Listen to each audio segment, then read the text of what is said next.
ব্রাহ্মণ যেমন শ্রেষ্ঠ, মুখাদগীর্ণ হয়েছে, হ্যাঁ, ব্রাহ্মণাসিদ, ব্রহ্মের মুখ থেকে মানে উৎপত্তি হয়েছে ব্রাহ্মণের, আমরা খুব বলি, বড়াই করি।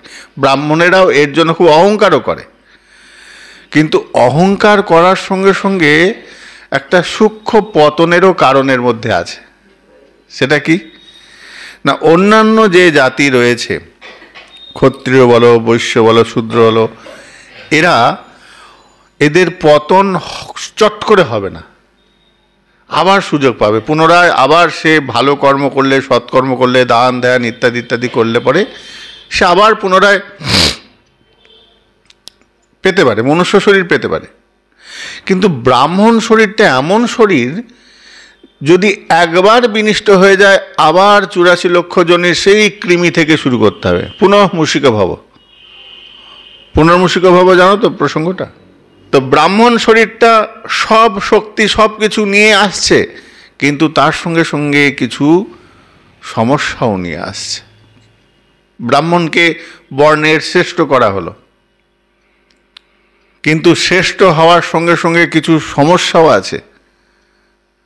শ্রেষ্ঠ ব্যক্তির আচরণ যদি ত্রুটি হয়, অন্যেরা দোষ করলে, বাড়ির অন্যান্য বাচ্চারা যদি দোষ করে, মা এসে বলবে ওরা তো ছোট, ও তো ভুল করতেই পারে, তুই তো বড়, তুই কেন ভুল করবি, তোর ভুল করাটা সাজে না, তুই তো বড়। তো ব্রাহ্মণ কুলেতে পড়ে একবার, ব্রাহ্মণ জন্মটা শ্রেষ্ঠ জন্ম এবং বর্ণশ্রেষ্ঠ, ব্রহ্মার মুখ থেকে উদ্গীর্ণ হয়েছে।